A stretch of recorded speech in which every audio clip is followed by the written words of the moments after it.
계속 이어서 중간 과제물 읽어보겠습니다. 계속. 이번 시간에는 계속 국어 국문학과 순서고요. 언어와 생활 교과목입니다. 이 중문학과하고도 같이 하는 그 과목이네요. 방금 전에 이게 무슨 과제인지 한번 봤는데 그 이제 참고 문헌을 활용을 해가지고 해야 되는 거더라고요. 그래서 그 참고 문헌이 뭔지 그거를 이제 다운받아가지고 봤는데 되게 재밌더라고요. 그러니까 이 내용들이 뭐 중간 과제도 그렇고 각 과목에 대해서 공부를 하게 되면은 그 모르던 새로운 내용을 알게 되는 그런 점들이 있어요. 그 영문학과 하면서도 이제 몰랐던 기능들, 우리가 쉽게 접근할 수 있는 그 인터넷 에서도 내가 몰랐었던 거를 활용을 해가지고 할 수가 있게 되는 거죠. 뭐 당연한 과정일 수도 있죠. 어떻게 보면은 앞으로 할 일을 좀 더 유용하게 활용할 수 있는 거, 그런 사이트라든지 기능들이라든지 그런 것들이 있어가지고 그런 것들을 좀 활용해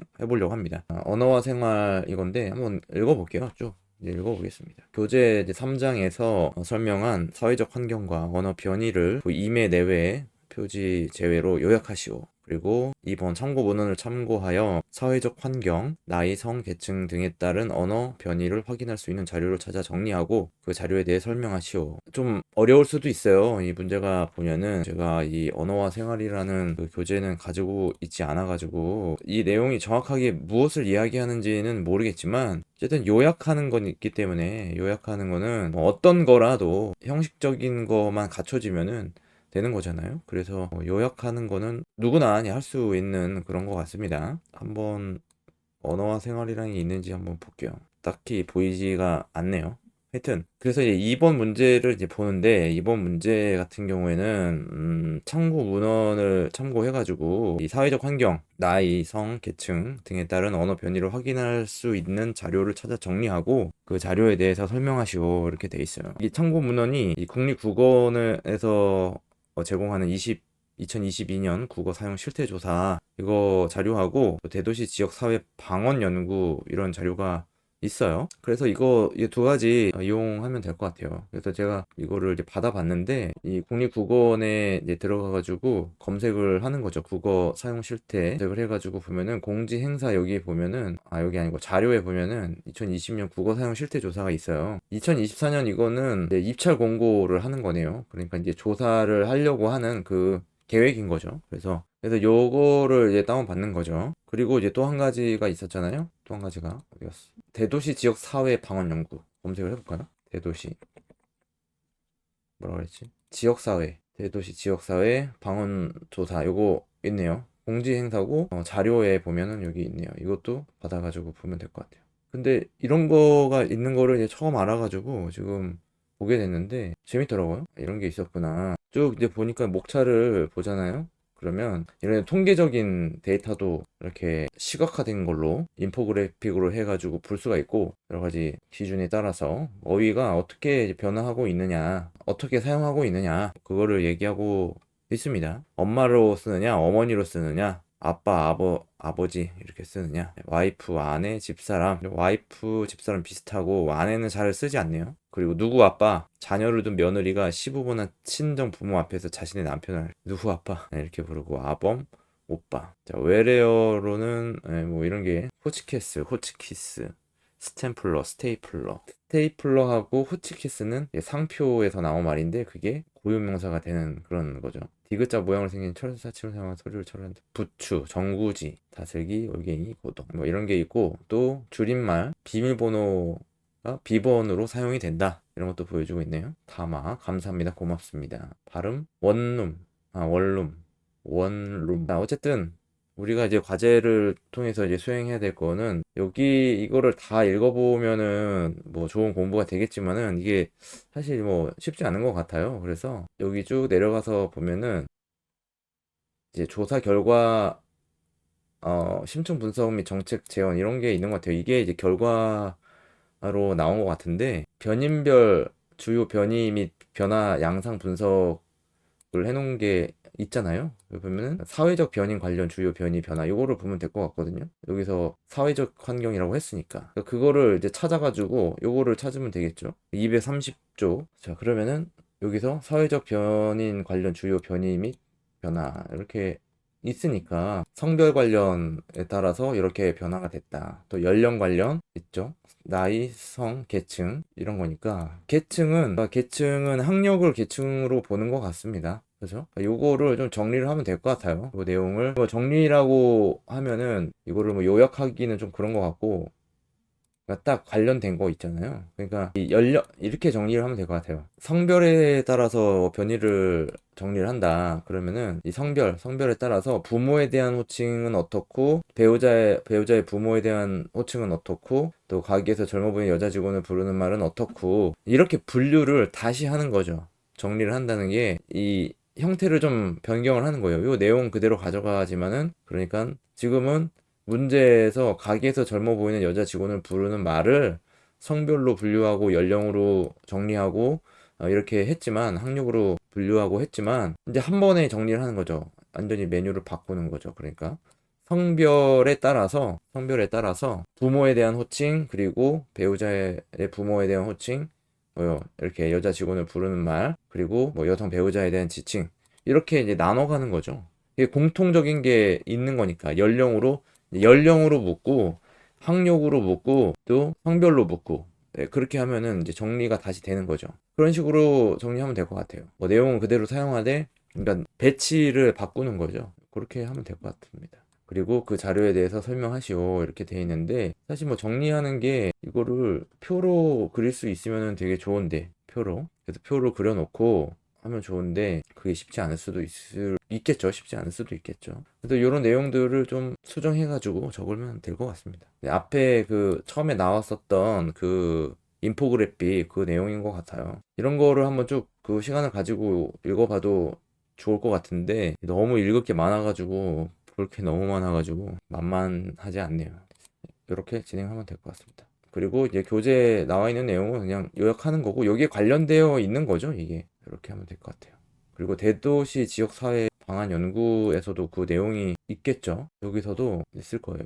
비슷한 것 같아요. 이게 그 형태가. 아까 전에 봤었던 거 그거만 봐도 뭐 충분할 것 같기도 하고 그러네요. 이렇게 해가지고 이제 넘어갈게요. 요거. 자, 그 다음에 이제 고전 소설 강도 이거는 뭐 전공 과목이라 뭐 교양 과목은 아니라서 좀 뭐 이야기하기가 좀 특수할 수도 있는데 크게 어렵지 않은 것 같습니다. 이런 것들은 이제 그냥 본인이 느낀 대로 작성을 해주면 되는 것 같아서 그죠? 홍길동전하고 박시전의 등장인물에 관해서 성격에 관해서 서술할 거 그러니까 본인이 읽으면은 그 성격이 어떻다는 것을 알 수가 있잖아요. 근데 그런 것을 쓰면 될 것 같아요. 그러니까 본인이 작성하는 게 중요한 거라는 거죠. 이렇게 자신의 견해를 적극적으로 서술할 것. 그리고 이제 홍길동전 이미 알려진 주제가 있잖아요. 이미 알려져 있잖아요. 이 홍길동전이 왜 쓰여졌고 무엇을 위해서 어떤 것을 비판하기 위해서 이제 쓴 거잖아요. 옛날에 중고등학교 때 조금씩 배웠었던 이제 그런 거기 때문에 알 수가 있잖아요. 대충. 근데 또 한번 읽어보면 확실히 좀 정리가 될 것 같아요. 그래서 이거는 크게 어렵지 않은 것 같습니다. 이거를 본인이 느낀 바대로 그냥 하면 될 것 같아요. 그리고 기존에 나와 있는 그런 의견들, 그런 것들을 좀 참고해가지고 보면 될 것 같습니다. 이게 교재에 있구나. 고전 소설 강도? 이거 한번, 진짜 고전 이런 것도 한번 읽어보면 되게 좋을 텐데. 너무 욕심이 많아가지고 그래요, 제가. 잠깐만요. 이게 도서관에 있나? 도서관에 지금 이용이 안 돼가지고 확인을 못 하겠네. 교재가 없으면 안 되겠네요, 그래서. 그리고 예를 들면은 만약에 그냥 한번 누가 정리를 해놓은 게 있으면은 그런 거를 참고해도 되지 않을까? 홍길동전? 음? 홍길동전은 나무 위키에서 이렇게 찾아보면 이제 비판적인 그런 소설이잖아요. 어떤 그 현상이나 누구를 비판하기 위해서 쓴 거기 때문에 그 홍길동전은 적서 차별 제도하고 탐관 오리의 횡포를 비판한다. 그렇게 나와 있네요. 이제 차별 제도 에 대한 근본적인 모순점 이런 것들을 좀 밝히고 사람들에게 좀 알려주는 그런 역할을 했던 거죠. 그런 거 이제 인터넷에 나와 있는 그런 자료들을 좀 참고해도 괜찮을 것 같습니다. 자, 이거 이제 넘어가고 소설 창작론 본인이 직접 겪은 특별한 사건 혹은 누군가의 도움이 가장 절실했던 시기를 선택한 후 현재에 나아가 그 시기에 자신을 만난다고 가정하고 다음의 조건에 따라 짧은 소설을 완성하시오. 재밌네요, 되게. 이런 거 네, 잘할 수 있는데, 잘 쓸 수 있는데. 이야기의 의도를 담은 창의적인 제목을 붙인다. 사건의 특별함, 도움의 절실함의 이유가 대화나 소설을 통해 분명히 드러나도록 한다. 현재 나를 1인칭 관찰적 화자로 설정하고 어조와 문체가 통일성을 갖추도록 유의한다. 현재 나는 화자이자 허구적 인물로, 과거의 자신은 3인칭의 인물로 설정한다. 현재의 나와 과거의 나와의 대화 장면, 시공간에 대한 감각적 묘사, 인물의 심리 묘사를 포함시킨다. 좀 여유를 가지고 하면은 되게 재미있는 과제가 될 것 같은데, 쓰려고 하면은 또 쉽지 않겠지만 재밌을 것 같습니다. 근데 이런 이제 국어 국문학과에 입학하시는 분들은 좀 어느 정도 이런 거 하고 좀 관련이 있잖아요. 평상시에 그 소설책을 많이 읽는다든지 글쓰기에 좀 관심이 있는 분들이 국어 국문학과에 입학하지 않을까. 그래서 뭐 잘 하지 않을까요? 대부분 다 잘 하시지 않을까요? 저도 저를 주인공으로 하는, 예를 들면 이제 미디어 영상학과를 했으니까 거기서 뭐 영화를 공부를 하기도 하거든요. 영상 제작, 그런 거 하고도 그런 것도 배우고, 뭐 다큐멘터리 이런 것도 배우고, 또 기획하는 거 이런 것도 배우는데 뭐 그거랑 비슷하다는 생각이 들어요. 그래서 나를 영상에 담아서 영상을 통해 가지고 이야기를 보여주는 것처럼 그렇게 이제 머릿속으로 상상하면서 글을 좀 쓰면 될 것 같습니다. 이야기의 의도를 담은 창의적인 제목. 저 같으면은 이제 뭐 파란만장 뭐 이런, 누구 아무개 파란만장 뭐 인생기 누구 이렇게 해가지고 제목을 붙여도 될 것 같아요. 사건의 특별함 막 그런 게 있었죠. 그러니까는 어떤 삶에 급격한 변화가 있었던 그런 일들, 그런 일들이 떠올라요. 그래서 그런 것들 써보면 되게 재밌을 것 같습니다. 현재 나를 1인칭 관찰자 화자로 설정하고, 근데 이게 조금 다른 거 아닌가? 같은 글에다가 1인칭 관찰자 화자로도 쓰고, 그렇구나. 현재 나를 2인칭 관찰자 화자로 설정하고, 내가 이제, 과거를 회상하는 그 소설 속에서 그러니까 내가 과거를 회상하는 나를 또 표현을 하고, 뭐 그런 거네요. 근데 현재 나는 또 3자인가? 그냥 내가 주체가 돼야 되는 건가? 내가 주체가 돼가지고 좀 말이 안 되는데? 이게 과거로 간다고 해가지고 3인칭이 될 수가 있나요? 3인칭은 완전히 다른 사람으로 보는 거 아닌가? 이게 어렵네요. 이런 것들을, 그러니까, 뭐, 물론 이제 고등학교를 졸업을 해가지고 그 정도의 수준 이상에서 공부를 하는 거기 때문에 이 대학 과정이라는 게. 그래서, 뭐 1인칭 관찰자 시점이라든지, 뭐 3인칭 시점이라든지 이런 것들을 어느 정도 배운 상태라고 봤을 때, 뭐 이것에 대해서 고민할 필요가 없을 수도 있겠지만은, 근데 이렇게 오랜만에 공부를 하는 입장에서는 정확히 좀 규정하기가 쉽지가 않네요, 이게. 일단 그거부터 정의를 확실히 해야 될 것 같네요, 이거를. 현재 나를 1인칭 관찰자 화자로 설정을 한다. 이것은 내가 어떤 그 나를 바라보는 거 아닌가? 이 관찰자 시점이라는 게? 그런 것 같은데요. 공부를 따로 해야 되는, 그러니까요. 이게 1인칭 주인공 시점이 있고 1인칭 관찰자 시점이 있는데, 그죠? 그러니까 이거를 좀 명확히 해야 될 것 같습니다. 그러니까 주인공이 아니라 그냥 내가 그 어떤 이 장면을 바라보고 있는 거잖아요. 그러니까 나도 내가 타인을 바라보고 있어야 되는 건데, 그죠? 그리고 이제 3인칭도 종류가 있잖아요. 3인칭도 관찰자 시점이 있고 전지적 작가 시점이 있는 건데, 그거 조금 애매하네요. 이거를 좀 질문을 통해 가지고 확실하게 좀 정의를 할 필요가 있지 않을까?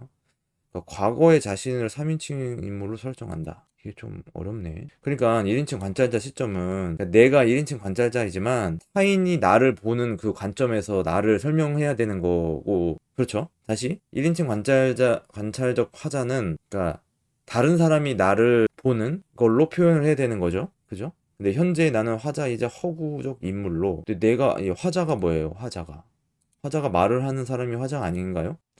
근데 이런 거 딴지 걸면은 뭐라고 해요, 이거. 이게 인정이 안 돼, 이거를. 이야기하는 사람이 화자인 건데, 현재 나는 화자이자 허구적 인물이 되면, 여기 앞에서 3번에서 얘기하는 나를 1인칭 관찰자 화자로 설정하면은, 그러니까 내가 다른 사람을 관찰하는 그 화자가 되는 건가요? 그쵸? 그게 맞는 것 같은데, 그러면? 내가 1인칭 관찰적 화자라는 것은 다른 사람을 관찰하는 입장이어야 된다. 이렇게 봐야 되겠네요. 그죠? 그래서 관찰하는 나는 이제 허구적 인물인데 가상인 사람이죠. 그래서 이 화자가 과거의 자신을 바라보는 거죠. 그게 이제 3인칭, 그러니까 다른 사람, 타인을 바라보듯이 과거의 나를 현재의 내가 관찰적 화자로서 설명을 하는 거죠. 그렇게 하면 되겠네요. 이해가 되네요. 그래서 현재의 나와 과거의 나와의 대화 장면. 요게 쉽지 않네요. 나와 과거의 나와의 대화 장면. 근데 뭐 애니메이션 같은 거 그런 거 보면은 이런 장면이 나오기도 하는데 시공간의 감각적 그 묘사라는 거, 시공간의 감각적 묘사라는 거, 이거는 공감각을 이야기하는 것 같습니다. 공감각, 그죠? 공감각. 이게 조금 애매하네요. 그러니까는 뭐 보이는 것을 냄새로 표현한다든지 뭐 그런 것 같습니다. 그죠? 혹은 이제 소리를 시각으로 표현한다든지 그런 이야기들. 인물의 심리 묘사 쉽지 않네요. 자, 이렇게 해가지고 이제 자신의 이야기를 이제 하면 될 것 같습니다. 되고 이제 국어 국문학과다 보니까는 맞춤법이라든지 어휘라든지 이런 것들, 문법 이런 것들을 잘 지켜야 감점이 일어나지 않겠죠. 넘어가 볼게요. 이게 몇 학년 과목인가요? 3학년 과목이네요. 국어 국문학과. 자, 그리고 이제 영문학과 또 나옵니다. 신화의 세계. 다음 중 하나의 문제를 자유롭게 선택하여 서술하시오. 호메로스의 일리아스는 총 24권으로 이루어진 서사시이다. 1권, 6권, 9권 중에서 자유롭게 한 권을 골라 정독한 후 줄거리 요약과 본인의 감상과 해석으로 과제물을 작성합니다. 요번에 과제를 보면은 전체적으로 요약하는 것들이 많이 있는 것 같아요. 그게 전체적으로 지침이 있는 건지 모르겠지만 아니면은 국어 국문학과라서 그런 건가? 근데 이게 어차피 인문과학 대학에 관련되어 있는 학과의 과목이니까 그럴 수 있겠네요. 호메로스 일리아스. 이거 어디 가야 있죠? 도서관이나 이렇게 가야 했나? 이 별도의 책을 찾아서 봐야 된다는 게 좀 부담스럽네요. 일리아스라는 그 책이 있어요. 좀 그렇게 저렴하진 않네요. 2만 원에서 3만 원 가까이 있는데 도서관 이런 데 좀 가면은 있을 것 같아요. 저는 예전에 과제하려고 그 교재 보는 게 있었는데 그 서점에 가가지고 그냥 읽고 왔어요. 그냥 그 전에 그 교재가 있어가지고 그 책이 이전 버전이 있어가지고 그거랑 얼마나 차이가 있는지 그거를 좀 확인해가지고 그러니까 차이가 있는 부분만 그냥 읽고 오고 막 그랬는데 요게 좀 부담스럽네요. 이걸 어떻게 하시는지 모르겠네. 국어국문학과에서는 국어국문학과 동아리라든지 이런 데 한번 스터디 이런 데 들어가서 어떻게 이 책을 좀 보고 있는지 그런 것들을 좀 알아봐야 될 것 같습니다. 일일이 다 사보기는 좀 그렇잖아요. 제가 좀 이따가 지금 도서관을 뭐 이용을 못 하니까는 어디든지 지금 이용을 못 하고 있어서 도서관을 가게 되면은 이 책 한번 읽어보겠습니다. 어차피 저는 이거 신청을 안 했어요. 근데 영문학과에 3학년에 개설이 돼 있네요. 아닌가? 4학년에 개설이 돼 있는 건가? 일리아스 이거는 잘 몰라요. 이건 잘 모르고 이 오이디푸스 왕은 그거잖아요. 이거는 영화로도 나오는 거잖아요. 이 그 오이디푸스 컴플렉스라고 하는 그게 있어요. 그러니까 어 간단하게 이야기하자면은 그러니까 이제 모든 대부분의 아들 남자 아이가 아 엄마를 사랑하는 거죠. 그죠? 이게 누구나 다 가지고 있어요. 왜냐면은 어 어차피 그 본능적으로 이성을 이제 찾게 되는데, 사람이라면, 여자는 이제 남자를 찾게 되고, 또 남자는 이제 여자를 찾게 되는데, 이제 남자는 가장 처음에 만날 수 있는 그 이성이 엄마예요. 엄마가 이성으로서 가장 처음 만나게 되는 사람인데, 이제 엄마의 품에서, 뭐, 자라나면서, 엄마를 사랑하는 거죠. 그죠? 근데 이 사람도 그렇고 뭐 누구나 뭐 그럴 수 있는데 내가 이제 독점하려고 하는 거예요. 그 대상을 이제 독점하려고 하는데 경쟁 상대가 있어요. 그죠? 그러니까 내가 내 여자로 만들어야 되는데 나만 이제 소유하고 독점해야 되는데 그 이제 경쟁 상대가 있죠. 그 경쟁 상대가 이제 아빠인 거예요. 그죠? 그래서 그 아빠를 이 영화에서 보면은 그랬던 것 같은데 뭐 맞나 모르겠네요. 그 죽이잖아요. 그러니까 그 아빠인지 모르고 죽이잖아요. 그리고 나중에 이제 그러니까 이제 버려진 거예요. 버려진 거죠. 처음에 애초에 내용은 그런 거죠. 그러니까 이 자식을 낳았는데 이 아들이 이제 버려졌다가 이제 성장을 해가지고 그 친아빠를 죽이고 그 친엄마하고 결혼해가지고 결혼한 거예요. 그 내용이 있어요. 그게 이제 그런 이야기인 거죠. 오이디푸스 왕이라는 작품의 줄거리가 되겠죠. 그런 거예요. 그러니까는 그 내용이 이제 오이디푸스 컴플렉스라고 하는 그거하고도 연결이 돼 있는 거죠. 그러니까 그런 식으로 표현한 것 같아요. 그러니까 이제 엄마를 사랑하는 것을 영화나 이렇게 이제 소설 작품으로서 이렇게 나오게 된 거죠. 그런 이야기들을 이제 하면 될 것 같아요. 근데 이게 그 여자는 모르겠어요. 여자도 그런 게 있잖아요. 뭐라고 했는데 그 무슨 컴플렉스라고 했는데 그러니까 한번 찾아보죠. 오이디푸스 컴플렉스. 여기에 이제 반대되는 게 뭐가 있죠? 엘렉트라 컴플렉스라고 하는 게 있네요. 엘렉트라 컴플렉스. 그러니까 이것도 이제 엄마를 이제 혐오하고 아빠를 사랑하는 그런 거죠. 오이디푸스 컴플렉스하고 대조되는 것이 엘렉트라 컴플렉스. 이런 게 있네요. 아무튼 이게 그 인간 사이에서 아주 뭐 동서양을 막론하고 이제 공통적으로 나타나는 그런 현상이라고 볼 수가 있죠. 뭐 남자라면은 뭐 대부분 많은 사람들이 오이디푸스 컴플렉스가 있었을 것이고 엄마를 좋아하고 사랑했었을 겁니다. 뭐 저는 뭐 여전히 지금도 마찬가지예요. 지금도 엄마를 더 좋아하고 또 엄마를 위해서 뭔가 할 수 있는 것들을 하고 그러고 있는 거거든요. 근데 나의 아빠도 그 본인의 엄마, 그러니까 저한테는 이제 할머니가 되겠죠. 그 할머니, 그 엄마를 더 사랑하지 않았겠습니까? 뭐 그런 게 있는 거죠. 그래가지고 뭐 이런 이제 뭐예요? 고부 갈등 뭐 이런 것도 생기는 거고 뭐 그런 것 같습니다. 아무튼 그래서 이제 그런 감상, 과 해석 뭐 이런 이야기들을 지금 하고 있는 거죠. 어떻게 보면은 그것이 이제 어떻게 보면 자연스러운 현상이기도 하고 그래서 그런 것들을 객관화 시켜서 얘기할 수 있는 그런 영화나 소설 이런 것들이 만들어지는 거고 그런 것 같습니다. 이거를 좀 더 이제 구체화 시키고 말을 좀 만들어 가지고 늘려가지고 하면 될 것 같아요. 나의 어떤 사례라든지 뭐 그런 거 나도 이렇게 뭔가 하는데 엄마가 더 좋더라. 이런 것들이 엄마의 또 사랑이 더 느껴지더라. 뭐 그런 것들에 대해서 좀 이야기를 하면 되지 않을까요? 근데 이제 여성의 입장에서는 조금 그 남자가 생각하는 그런 느낌하고는 좀 다를 것 같다. 뭐 그런 생각이 듭니다. 이게 이제 엄마를 사랑하는 거하고 아빠를 사랑하는 거하고는 좀 다를 것 같아요. 재밌네요. 이런 이야기 하는 게. 일리아스는 요거는 한번 제가 요번에 알게 됐으니까 나중에 한번 기회가 되면은 찾아서 한번 읽어보면 좋을 것 같아요. 제가 소설책 이런 거는 잘 안 보거든요. 지금까지. 소설은 이게 그 연계성을 가지고 있잖아요. 이야기를 계속 연결해 나가야 되는데 그런 거가 좀 익숙하지 않은 것 같아요. 그러니까 한번 그 책을 읽으면 그 내용을 완전히 이해하면 이렇게 뭐 굳이 책을 보지 않고도 이렇게 줄거리를 이제 쓸 수가 있는 거죠. 이 정도 이야기면은 이렇게 두 쪽 쓸 수 있는 거 뭐 충분히 할 수 있다고 생각합니다. 그래서 저는 요거를 선택해 가지고 하면은 아주 좋죠. 여기에 지시사항이 있는데 이런 것들을 좀 잘 보고 잘 따라야 될 것 같습니다. 요거 이 책을 보라고요? 이 책 얼마지? 어디에 있나? 검색 한번 해볼게요. 그거네요. 이게 3만 원이네. 3만 원. 국회 도서관에 있나 이거? 제가 이제 국회 도서관을 잘 이용하다 보니까 뭐죠? 제목이? 있네. 인문자연과학 자료실에 있네요. 요거. 다음 주에 가서 한번 읽어봐야 되겠네요.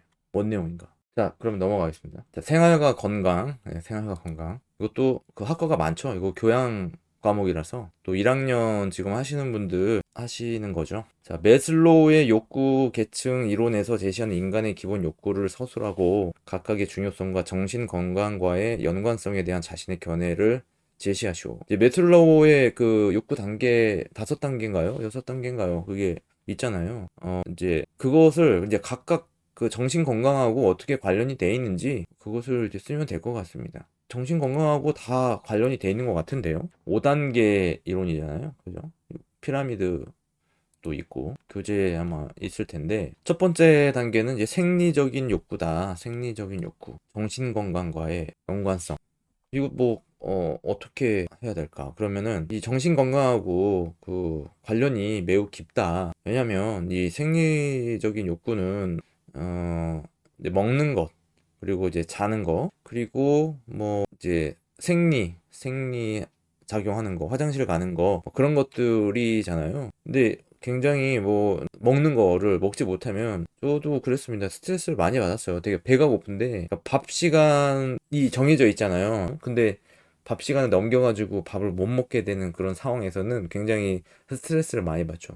아니 일을 하더라도 어차피 먹자고 하는 건데 제대로 먹지도 못하고 일을 하는 거 하면은 굉장히 안 좋잖아요. 그래서 일단 뭐 먹고 하자 뭐 이런 건데 금강산도 식후경이라는데 그래서 뭐 스트레스를 많이 받는 거고 잠을 자는 것도 잠이 수면이 부족하면은 의욕이 떨어지고 그리고 이제 정신적으로 막 피폐해지는 거죠. 피곤하니까. 그래서 그것들이 다 정신적으로 이제 관련이 돼 있는 거죠. 또 뭐 입는 거 그런 것도 이제 옷을 입는 거는 내가 어떤 외부의 어떤 자극으로부터 몸을 보호하기 위한 그런 이제 목적도 있을 것이고 또 추위로부터 몸을 따뜻하게 유지하기 위한 뭐 보온의 기능도 있고 어떤 기능적인 측면도 있지만은 또 이제 사람은 또 대외 활동을 해야 되기 때문에 다른 사람한테 보여지는 그런 부분도 있어가지고 나를 이제 표현하는 그런 역할을 하기도 하잖아요. 그런 역할을 하잖아요. 그래서 내가 뭐 어떤 옷을 못 입으면은 옷을 입지 못하면은 그런 이제 보호를 받지 못하는 부분도 있을 것이고 그러면은 이제 정신적으로 이제 불안한 상태가 될 수가 있겠죠. 그리고 또 이제 상대적으로 또 위화감이 느껴질 수 있는 거죠. 내가 이제 옷을 좀 잘 못 입는다거나 좋지 않은 그런 옷을 입을 경우에 사람들의 그 시선을 신경 쓴다든지 뭐 그런 것도 생각해 볼 수가 있겠네요. 그러면은 자꾸 이제 위축이 되거나 뭐 그럴 수가 있는 거죠. 자신감이 떨어지고 그런 또 그런 게 있을 수가 있겠네요. 근데 그게 그런 생각을 한다는 것은 사실 정신적으로 좀 건강하지 못하다 이렇게 이야기할 수도 있을 것 같습니다. 정신적으로 좀 건강하고 자기의 의지가 분명하다면은 뭐 사실 아무렴 상관이 없는 건데 뭐 그런 식으로 좀 얘기를 하면 되지 않을까요? 또 두 번째는 안전 욕구가 있고 세 번째 그 소속과 애정의 욕구 그리고 네 번째는 다섯 번째는 자아 실현의 욕구 이렇게 있습니다. 이제 자신이 이제 생각하기에 중요성 그러니까 좀 중요성의 정도가 좀 다를 수가 있을 것 같아요. 그래서 그 정도에 맞게 자신의 상황에 따라서 작성을 해주면 될 것 같습니다. 그게 어렵지는 않은 것 같아요. 그 내용이 크게 어렵지는 않습니다. 이게 교양이고 보편적인 아주 쉽게 누구나 생각할 수 있는 그런 이야기이기 때문에 근데 다만 이제 메슬로의 욕구 계층 이론을 알고 있어야 쓸 수 있는 거겠죠. 소속과 애정의 욕구 그것에 또 예를 들자면은 이제 누군가를 이제 사랑하고 싶은 거죠. 그런데 어 저는 이런 생각이 떠올라요. 나는 누군가를 사랑해. 근데 이게 정신적으로 뭔가 이제 혼란한 상태가 되는 거죠. 사실 정상 상태는 아닌 거죠. 비정상 상태인 거죠. 누군가를 좋아한다는 것이. 그러다가 어느 정도 시간이 지나면은 그 좋아함이 좀 익숙해지면은 그냥 무난해지는 거잖아요. 감정이 없어지는 거잖아요. 그러니까 그게 어떻게 보면 정상 상태로 이제 돌아가는 건데, 그럴 때에는 또 이런 이제 욕구가 생기죠. 내가 좋아하면 또 상대방도 나를 좋아하기를 원하고 그런 거잖아요. 근데 사실 뭐 그런 게 아닌데 내가 이기적으로 누군가를 좋아하는 것처럼 다른 사람도 뭐 나 아닌 누군가를 다른 사람을 좋아할 수도 있는 거고 아니면 또 나를 좋아할 수도 있는 거고 서로 맞을 수도 있는 거고 뭐 그런 건데 그런 거 그런 게 이제 내가 원하는 대로 잘 되지 않으면은 이제 뭐 데이트 폭력이라든지 뭐 뉴스에서 보는 것처럼 막 헤어진 것 때문에 다치게 한다든지 폭행을 한다든지 그런 일들은 어떻게 보면 이제 정신 건강에 문제가 있는 거죠.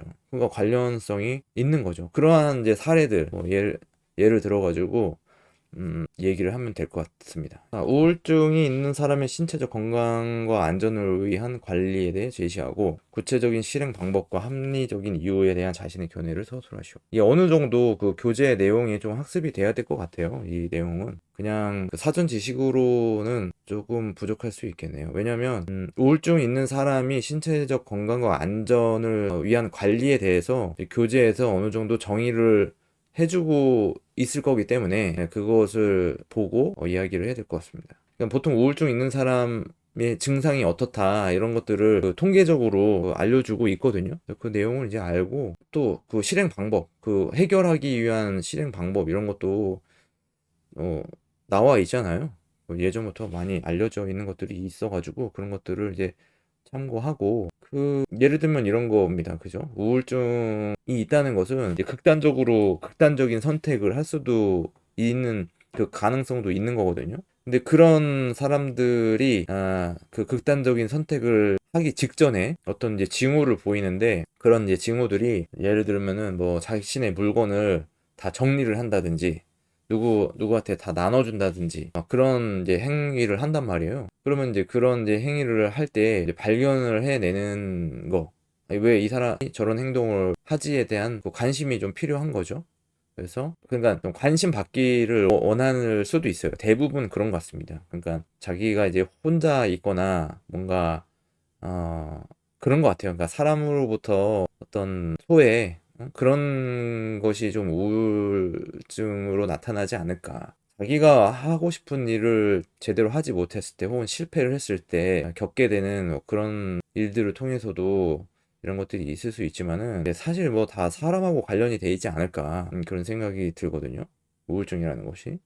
그러면은 뭔가 자신의 이야기를 좀 들어주기를 원하고, 그러면은 그 사람에 대해서 좀 궁금해 해주는 거죠. 물어봐주고, 뭐 무슨 일 있냐고 물어봐주고, 또 굉장히 뭐 표정이 안 좋다, 안색이 안 좋다, 뭐 이런 것도 한번 물어봐주고, 그러므로 해가지고 좀 관심을 가짐으로 해가지고 좀 소외받지 않는다, 누군가 함께 있다 라는 좀 안정감을 좀 갖게 해주면은 도움이 되지 않을까요? 네, 그런 것들을 좀 이야기를 하면 될 것 같습니다. 여기 교재에 나와 있는 내용을 토대로 해가지고, 여기 참고 문헌에 교재가 있잖아요. 교재를 참고를 해가지고, 이거는 저도 예전에 수강을 했었어요. 근데 이 내용은 아니었던 것 같습니다.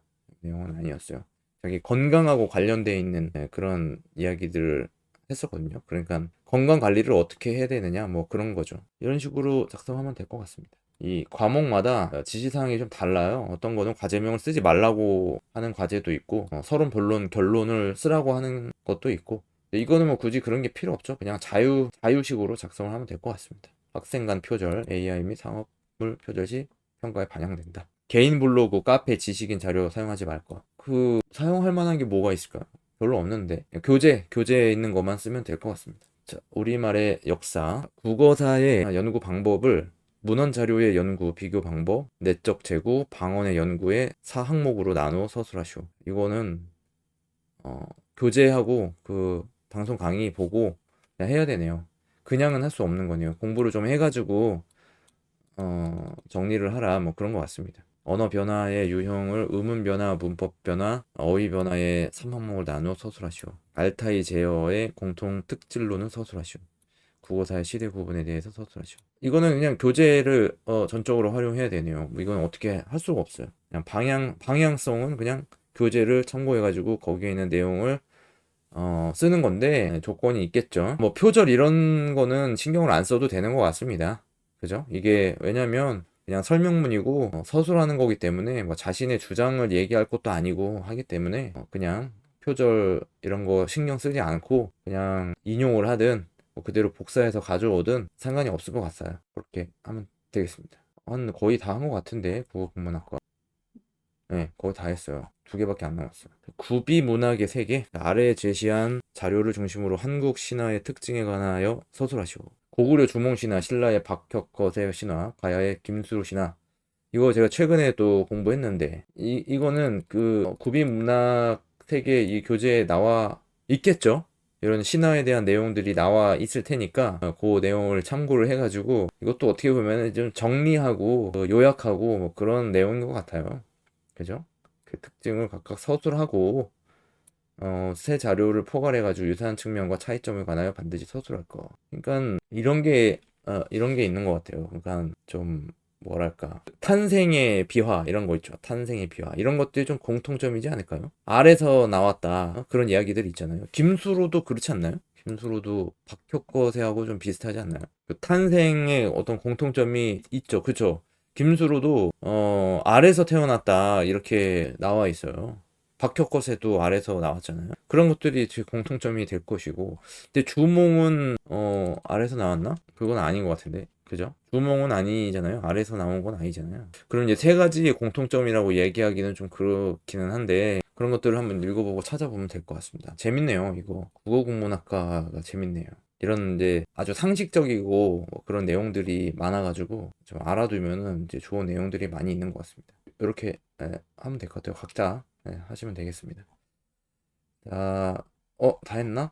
잠깐만. 국어국문학과 다 했네요. 아니, 요거 하나 남아있네요. 문화통합론과 이제 북한 문학. 1945년 8.15 해방 이후 한반도의 정세 변화와 북한 정권의 수립 과정을 체계적으로 서술하시오. 이거는 이제 뭐 한국사에 관련되어 있는 거기도 한 것 같습니다. 그죠? 문학이라고 얘기하기는 조금 맞지 않는 것 같은데. 그냥 글 쓰는 뭐 그런 건가? 그러면? 그런 걸 수도 있겠네요. 한국사 이해 그거를 좀 찾아보면 될 것 같아요. 아니면은 여기 뭐 다른 뭐 참고문은 뭐 많기 때문에 교재나 문학 작품 이런 것들 활용하면 될 것 같아요. 아, 여기 교재가 있는데 거기에 나와 있겠죠? 뭐 어느 정도 그러면. 이거는 그냥 교재에 나와 있는 거 참고해가지고 왜냐면은 역사적인 거니까 내 주장을 쓰는 게 아니잖아요. 그래서 그냥 있는 그대로 그냥 잘 정리를 해가지고 써주면 될 것 같습니다. 8.15 해방 이후에 한반도의 정세 변화. 그러니까 이제 8.15 광복인데 광복 이후에 이제 뭐 이념 갈등 막 이런 것들 때문에 굉장히 혼란해진 거 아니에요? 저도 좀 아직 확실히 정리가 안 돼 있어요. 이 부분에 대해서. 그러니까 그 이념이 둘로 이제 나눠지고 사회주의하고 이제 자본주의하고 그런 것들이 이제 분리가 되면서 분단이 되고 그죠?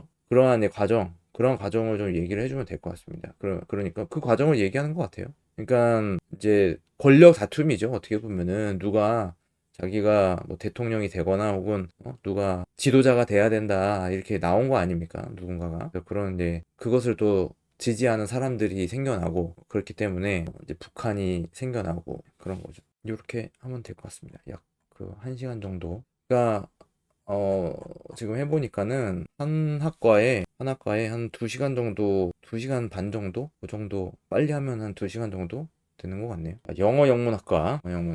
글쓰기. 이거는 이제 공통 과목이죠. 1학년이 하는 교양 과목입니다. 그러니까 대부분 이게 들어있어요. 왜냐면은 우리가 이제 과제를 통해서 이제 글쓰기를 해야 되기 때문에 글쓰기를 배우는 거죠. 이게 저도 잠깐 읽어봤는데, 이거 쉽지 않아요. 글쓰기가 좀 어려워요, 은근히. 왜냐면, 마치 이제 수학 같은 그런 느낌이거든요. 일단 정확하게 딱 맞아야 돼요. 애매한 게 아니고, 그러니까 애매한데, 그 애매함을 정확하게 골라낼 수가 있어야 되는 거죠. 내가. 근데 그게 쉽지가 않은 거죠. 그걸 선택하는 것이. 이것도 맞는 것 같고, 또 이제 저것도 맞는 것 같고, 그렇기 때문에 쉽지가 않아요. 그리고 이제 과제도 보니까는 그동안에 나왔던 과제에 비해서 쉬운 편은 아닌 것 같습니다. 쉬워 보이는 것 같은데 쉬운 것 같진 않아요. 근데 요약하는 거기 때문에 또 이런 부분 요약하는 거는 그냥 교재를 보고 이제 정리를 하면 되는 거라서 크게 문제는 안 되는데 요 2번 문제 같은 경우에는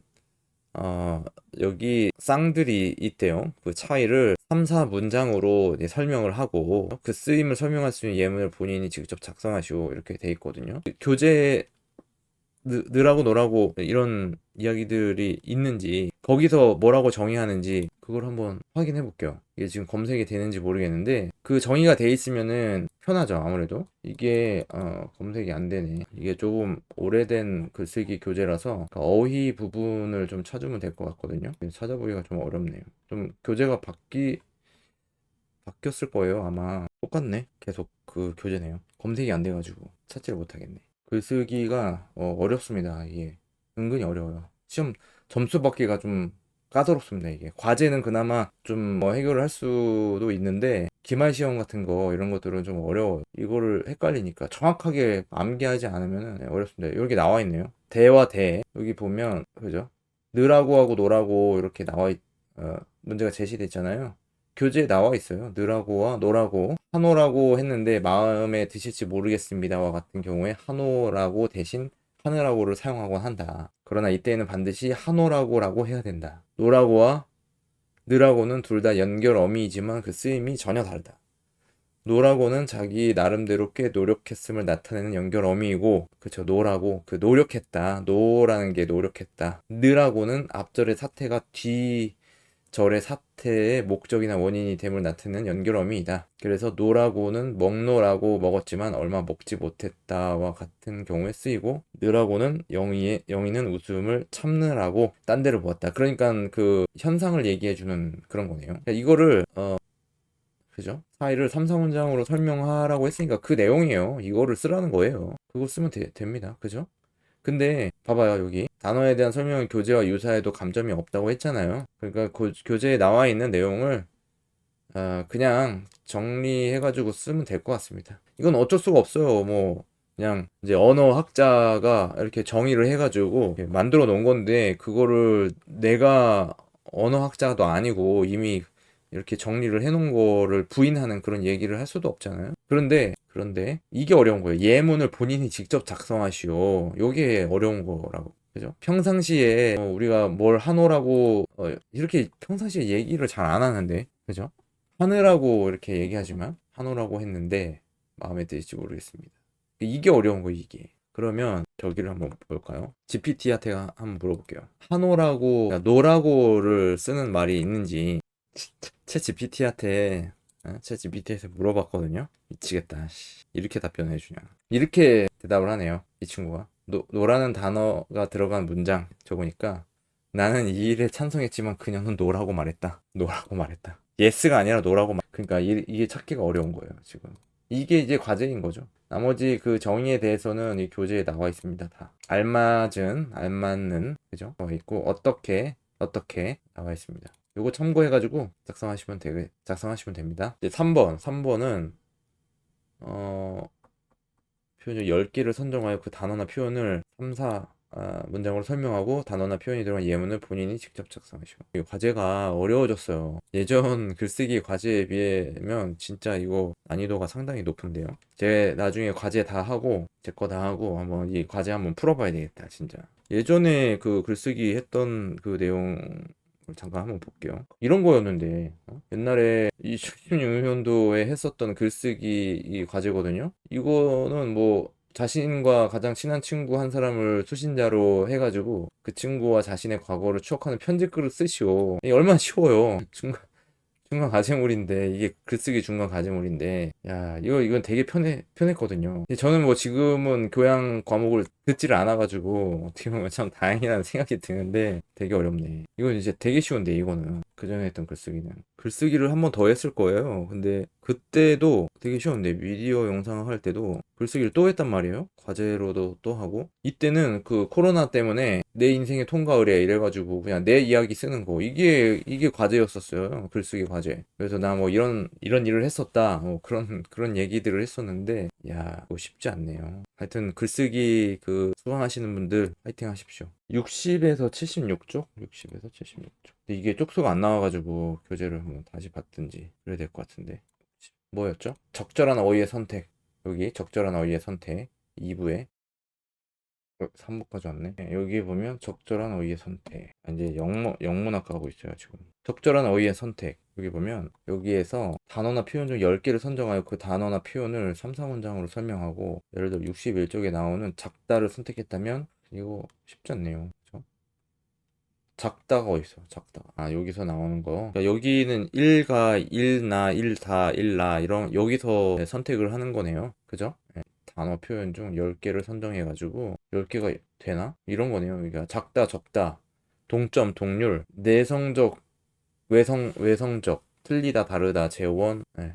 그리고 밑에 또 내려가면 2에서 정한수, 갑절, 배, 염치불구 하고 화를 돋구다 이런 거를 선택하라는 거 같은데요. 여기서 10개를 선택하라. 10개가 될 것 같기도 하네요. 그리고 여기 있는 내용을 듣고 교재에 있는 내용을 적어주면 되겠습니다. 여기 뭐 교재에 나와 있는 이야기를 써도 상관이 없다고 했으니까. 근데 또 예문을 작성하는 거, 이게 만만하지가 않죠. 이건 좀 공부가 필요한 것 같습니다. 이거는 본인들의 공부가 필요한 것 같아요. 이렇게 해서 하여튼 교재 참고해가지고 이제 하면 될 것 같습니다. 이렇게 넘어갈게요. 이거. 그 다음에 인간과 언어 교재 217페이지의 그림 11의 1에서 1번에 비해 3번이 더 쉽게 읽힐 가능성이 높은지에 대해 즉각적 문장 처리, immediate processing의 측면에서 설명하시오. 즉각적 문장 처리에 대해서 좀 공부를 해야 되겠네요. immediate 데이트 프로세싱에 대해서 공부를 해가지고 설명하면 되겠고, 2번 교재 12장에 있는 모국어 습득에 관한 이론들 중 행동주의와 생득주의가 무엇인지 정리하고 두 이론 중 어떤 것이 더 타당하다고 생각하는지 근거와 함께 기술하시오. 교재 14장에 제시된 외국어 교육 방법을 요약 정리하고 그중 가장 효과적인 접근법이라고 생각하는 것을 하나 골라 그 이유를 본인이나 주위 사람들의 사례를 들어 자세히 기술하시오. 교재가 있어야 돼요. 교재를 보고 본인이 한번 읽어봐야 되겠네요. 그러니까 읽어보면서 그 어느 정도 내용이 나와 있지 않나, 이게 나와 있을 것 같은데, 교재에 왜 그렇게 읽히는지 그 내용이 나와 있다는 거예요. 인간의 언어, 그 교재가 없어요. 그 교재가 없어서 볼 수가 없네요. 인간과 언어 없는데, 인간과 언어가. 자, 그럼 지시사항 보면은 표절은 안 된다고 했으니까 이제 본인의 언어로 바꿔서 과제를 작성하는 거네요. 그러니까 그 근거를 제시하는 가 있잖아요. 그러니까 1번부터 다시 얘기하면 일단 즉각적 문장 처리에 대해서 공부를 해야 되는 거고, 1번하고 3번, 1번에 비해 3번이 더 쉽게 읽힐 가능성이 높은지에 대해 즉각적. 그러니까 가능성이 높은지를 보는 거네요. 그러니까 읽힐 가능성이 있다 이렇게 얘기한 건 아닌 거니까 3번이 더 쉽게 읽힐 가능성이 높은지, 그러니까 높지 않을 수도 있는 거네요. 그렇게 봐야 돼. 이거 한번 교재를 읽어봐야 될 것 같아요. 2번 같은 경우에는 뭐 정리하는 거니까 정리해가지고 그냥 교재를 참고해가지고 정리하는 건데, 근데 뭐 표절을 하지 말라고 했으니까 이해한 바를 이제 적어줘야 되겠네요. 근데 조금 애매하네요. 그러니까 내가 정리한 이론이 아니기 때문에 내 게 아니라서 참고하거나 보고 적을 수밖에 없는 상황인데, 그거를 자신의 언어로 얘기하라고 하니까. 그런데 그 정리하는 거는 어느 정도 참고를 하더라도 그 어떤 것이 타당하다고 생각하는지는 이제 본인의 주장인 거니까 뭐 표절할 거는 없죠, 거기서부터는. 근데 근거는 조금 자신의 생각이 기반이 돼야 될 것 같아요. 왜 그렇게 생각하는지. 그러니까 행동주의가 뭐냐 그러면 행동하는 거예요. 행동하는 거. 그러니까 검색을 해보면 관찰과 예측이 가능한 행동들을 통해서 인간이나 동물의 심리를 객관적으로 연구할 수 있다고 보는 심리학 이론이 행동주의라고 해요. 행동주의. 그러니까 사람이 동물의 객관적 행동에 두는 입장이다. 뭐 심리학의 대상을. 그러면 생득주의는 뭐야? 생득주의는 이제 타고날 때부터 만들어지는 그런 거죠. 태어날 때 그 자연스럽게 가지고 있는 능력에 의해서 이제 우리가 언어를 공부하고 있는 거니까 언어가 자연스럽게 습득이 된다. 이제 그런 이론이네요. 저도 이제 영문학과에서 이제 수업을 좀 들어봤는데 생득주의가 좀 맞지 않을까요? 저는 그런 생각이 드네요. 좀 영문학과에서 공부를 해보면. 그러니까 이제 모국어니까 이게 이제 태어나서부터 주위에서 듣는 그런 자연스럽게 듣는 단어들을 이제 정리를 해 나간다는 거예요. 그러니까 영어도 마찬가지고, 영어도 들리는 그 단어들을 이게 계속 듣다 보면은 그 단어들이 막 여러 가지 단어들이 생기는데 막 이게 조합이 되잖아요. 되는데 이제 특히 영어에 대해서는 이 과거를 표현하는 게 이제 완전히 발음이나 단어가 달라지는데 잘못 사용한다는 거죠. 어린 애들이 과거로 얘기를 해야 되는데, 예를 들면은 뭐 먹다를 뭐 eat이라고 하는데, 그죠? 근데 먹었다 이러면 ate 이러잖아요. 근데 이거를 이제 먹었다라고 얘기를 해야 되는데 먹다로 이야기를 하는 거예요, 애들이. 그러면은 이제 엄마가 그거는 잘못된 표현이다 이렇게 가르쳐 주더라도 수정이 안 된다는 거죠. 수정이 안 된다는 거예요. 그러니까 수정이 안 되는데, 엄마가 가르쳐줘도 수정이 안 되는데 본인이 그 누군가하고 자꾸 대화를 하면서 그것이 스스로 고쳐지는 거다 이렇게 보거든요. 그러면 이게 행동주의하고 가깝나? 그럴 수 있겠네요. 그러니까 생득주의라는 거는 이제 언어 능력이 태어날 때부터 가지게 되는 거라면 이제 완전하게 사용할 수가 있어야 되는데 그렇게 되지가 않기 때문에 좀 행동주의에 좀 가깝다라고 생각이 드네요. 근데 또 이게 어떻게 보느냐에 따라 또 다른 것 같은데, 자연적으로 습득을 하는 과정인 거니까 그게 또 생득주의가 될 수도 있는 것 같고. 자, 여기 이제 힌트가 있는 것 같아요. 이 모국어 습득이라는 그 얘기가 나오거든요. 습득. 그러니까 학습이 아니라 이제 습득이라고 한다면 이거는 저는 생득주의로 하겠습니다. 생득주의로. 그렇게 해야 될 것 같아요. 습득이라고 했으니까 학습이라면은 뭔가 이제 행동을 통해 가지고 자꾸 이제 학습을 하고 배워 나가는 그런 과정이 있는 건데 여기서의 습득은 어느 정도 일정 시기까지 자연적으로 얻게 되는 거기 때문에 습득주의가 더 타당하다 이렇게 얘기를 하겠습니다. 그 근거는 뭐 방금 얘기했지만은 이제 영어학에서 얘기하는 어, 영어학의 뭐 구조라든지 뭐 그런 거를 통해 가지고 거기서 학습한 내용을 근거로 하면은 그것에 더 가깝다. 그리고 검색을 해보면 뭐 생두주의 이론이라는 거 블로그 같은 거 이런 거 있는데 그런 거를 또 참고했다 이렇게 써주면 될 것 같습니다. 또 교재도 확인해 주면 되겠고요. 자, 이렇게 쓰면 되겠고 그리고 교재 14장에 제시된 외국 교육 방법을 요약 정리하고 그중 가장 효과적인 접근법이라고 생각하는 것을 하나 골라 그 이유를 이게 저기에 나와요. 영어 교수법에 나오는 내용들이거든요. 어, 여기 이제 제시된 거를 요약 정리하면 되는 거고, 자신이 골라가지고 본인이나 주위 사람들의 사례를 들어 자세히 기술하시고, 그렇게 하면 되겠네요. 특별히 어려울 건 없을 것 같아요, 이거. 교재를 봐야 뭐 아는 거라서. 외국어를 교육하는 방법은 뭐 그냥 잠깐 이제 본 거죠. 그냥 이제 훑어보기 식으로 공부를 한 것으로 그냥 얘기를 하자면 거기서 이제 얘기하는 거는 뭐 읽기, 듣기, 말하기, 쓰기 뭐 이런 이제 교육 방법이 있는 거죠. 그런데 또 개인적으로 학습할 수도 있고 뭐 단체로 학습을 할 수도 있고 어떤 발표를 하게 하는 거일 수도 있고 또 회화를 통해 가지고 학습자들끼리 대화하는 그런 방법이 또 있을 수 있고 뭐 그런 건데 이제 교재에 나와 있는 거는 좀 뭐 내용이 다를 수도 있을 것 같아요. 요거는 교재를 한번 확인해 보고 하여튼 그런 내용들을 좀 정의돼 있는 거를 가져와 가지고 자신의 이제 언어로 바꾸어 가지고 사용하면 되겠죠. 그대로 베껴 가지고 내는 게 아니라요. 근데 그 중에서 이제 가장 효과적인 방법은 이 외국어를 배우는 그 목적이 뭐 어떤 거냐에 따라서 어떻게 공부하는 것이 효과적일지는 좀 달라질 수도 있을 것 같습니다. 그러니까 시험이 목적인 건지 아니면 회화가 목적인 건지 뭐 그런 것에 따라서 이제 달라질 수 있는 거라서 만약에 예를 들어서 이제 시험의 목적이다 그러면은 뭐 자주 읽고 뭐 듣고 반복해가지고 암기하고 뭐 그런 이야기들을 쓸 수가 있을 것이고 주위 사람들이 뭐 시험을 봤는데 뭐 몇 점이 나오더라 뭐 근데 그 사람은 어떻게 공부했다 뭐 이런 얘기들을 이제 써주면 될 것 같습니다.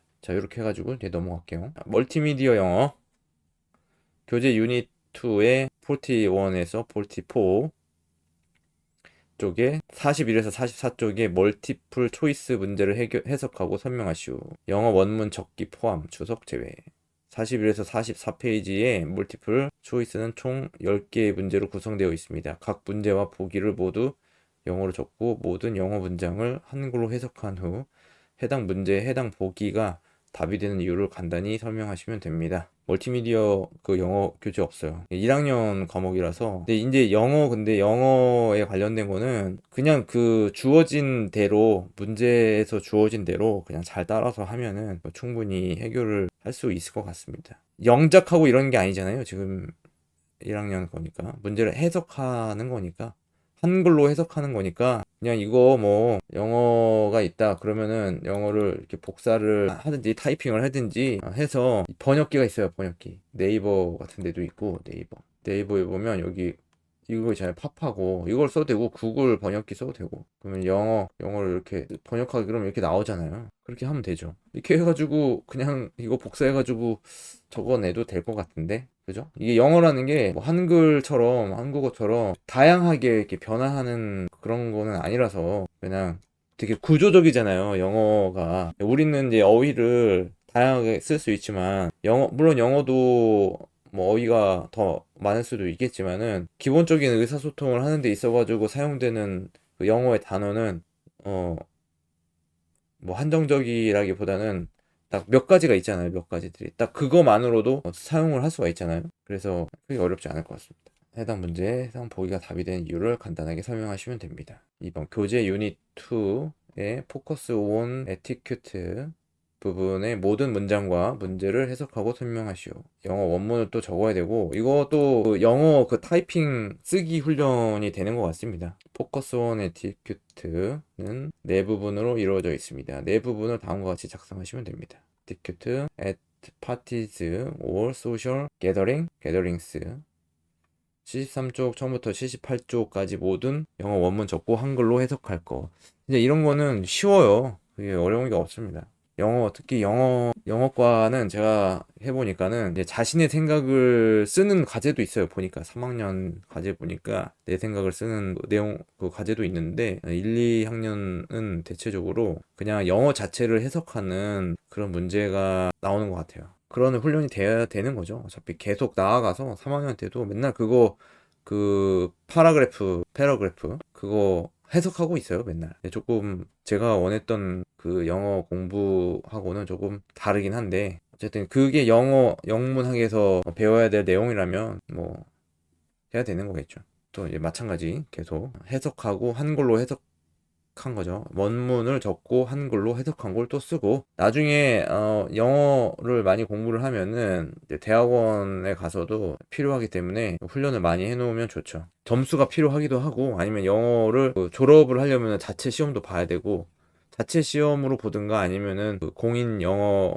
점수로 대체를 하든지 그런 식으로 해야 되기 때문에 어쨌든 영어는 학위 과정 동안에 굉장히 중요한 것 같아요. 나머지도 다 그런 식으로 한글로 적고 설명하는 거 그런 겁니다. 그게 크게 어렵지는 않은 것 같아요. 멀티미디어 영어 그게 없는데 대충 예전에 한번 본 것 같기도 하고 그 영어의 수준이 그렇게 어렵지는 않았던 것 같습니다. 예, 없어요. 자, 요거 넘어가겠습니다. 넘어가고 요거 하고 다음 거 하나 하고 오늘은 좀 마무리 하도록 할게요. 요거 하고 마무리하면 되겠습니다. 요거 하고 영화로 생각하기 교재와 강의 1에서 7장을 공부한 후에 이 중 자유롭게 두 작품을 골라 감상합니다. 각각의 작품에 대해 줄거리 요약, 본인의 감상과 해석으로 과제물을 작성합니다. 이런 거 재밌어요. 이런 거. 영화로 생각하기? 이거 있나? 한번 찾아볼까요? 그 교보문고 전자도서관은 이용할 수가 있어요.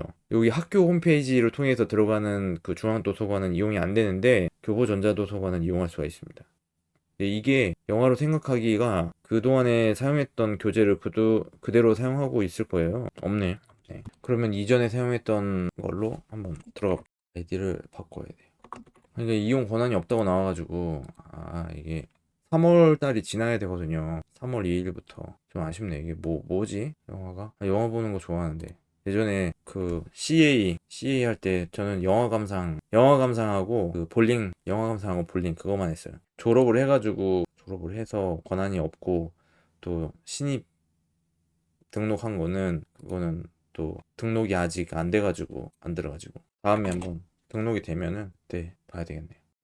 1장에서 7장 관련돼 있는 게 1장은 센과 치히로의 행방불명 이겁니다. 이거 봤죠? 센과 치히로의 행방불명. 이거 안 본 사람 있어요? 2장은 그리스인 조르바 3장 심플 라이프 4장 리스본행 야간 열차 5장 레미제라블 이거 봤죠? 귀신이 온다 이거 본 것 같기도 하고 만델라 이것도 본 것 같기도 하고 그리스인 조르바 이런 거랑 한번 봐야 되겠네요. 어디 있을란가 언제적 거지? 그리스인 조르바 1964년? 이거 어떻게 봐 이거를 그 루트를 알려줘야지. 예? 두 작품을 골라 감상하라 그러는데 이거 감상할 수 있는 루트를 알려줘야 되는 거 아닙니까? 어디서 보는 거야? 이거 어디서 봐야 돼? 해당 작품을 감상할 수 있는 플랫폼이 없답니다. 조금 이렇게 하면은 그러네요. 참 심플 라이프 이건 2011년도 건데 왓챠 이런 데 있네요. 왓챠. 알겠습니다. 어쨌든 영화를 감상한 후에 재밌을 것 같아요. 줄거리 요약하고 본인의 감상과 해서 여러 과제물 작성하는 거기 때문에 영화를 어떻게 찾아서 보는 게 이제 중요한 거라서 참 그러네요. 근데 과연 그러니까 저는 이거를 실질적으로 하기를 원합니다. 그러니까 실제로 보고 감상문을 스스로 이제 작성을 해야 되는데 그동안에 이렇게 한 걸 보면은 언뜻 생각을 해보면 그 줄거리만 이렇게 요약된 거를 어디서 발췌해가지고 그냥 그대로 사용하는 그런 경우가 있거든요. 그러면 좀 티가 날 거예요, 아마. 그래서 직접 감상을 하시고 그렇게 본인의 생각대로 작성을 하시기를 추천합니다. 자, 이거 넘어갈게요. 이제 하다 보면은 이제 중복되는 것들이 이제 나와요. 각 학과가 다르지만 공통적인 거, 그러니까 교양 과목 같은 것들이 공통이 이기 때문에 이 한 번 한 거에 대해서는 이제 그냥 넘어가면 될 것 같아요. 그래서 이제 내용이 많아 보이지만은 뭐 충분히 그 시간 안에 끝낼 수 있을 것 같습니다. 지금 보면은. 그래서 오늘 그냥 천천히 했는데 여기는 이제 지난번에 했어요. 이거 동서양 고전에 이해했고 그리고 이제 세상 읽기와 논술 이것도 했고요. 그리고 한국사 이해는 안 했는데 이거는 좀 시간이 걸릴 것 같아요. 지금 뭐 한 5분 이내에 끝낼 수 있는 그게 아니라서 요거는 좀 다음 시간에 하기로 하겠습니다. 그리고 요거는 이제 3학년 거는 요거는 이제 안 할 거예요. 요거는 어차피 제가 해야 되는 거라서 안 하고, 요것도 안 하고, 테스트도 안 하고, 이것도 안 하고, 생활 건강 했고, 요것도 했고, 이렇게 하면 그러면은 요거 하나만 더 하겠습니다. 그러면 이거만 하면 되겠네요. 그러면 영어 영문학과도 다 끝나는 겁니다. 멀티미디어 강의에서 제시된 모든 구성소, 판별법을 각 문장에 적용하여 밑줄 친 요소들이 각 문장에서 구성소인지 판별하시오. 이거 공부를 해야 돼요. 영어 영문학과더라도 제가 수업을 이제 들어봤는데 영어 문장의 구조 이해 뭐 이거 하고 영어학의 이해 이런 것들은 이제 교수님이 뭐라 그랬냐면 수학을 공부하듯이 하면 된다 이런 얘기 했거든요. 그러니까 그냥 공부를 해야 이거를 할 수가 있어요. 공부를 하면은 그냥 얼마든지 풀어낼 수 있는 거죠. 그러니까 수학처럼 정확하게 답이 떨어지는 거기 때문에 그것을 완전히 알고 있는 상태에서 풀 수가 있는 거죠. 그렇게 하면 될 것 같습니다. 이것도. 그리고 그 이제 영어가 암기가 중요하다 그래요. 모든 대부분의 과목에서 이야기를 하고 있거든요. 암기하는 거. 그러니까 영어학의 이에서도 그거 나오는데 그 표가 있어요. 그러니까 발음 기호를 정리해 놓은 그 표가 있는데 그것도 외워야 되고 그렇습니다.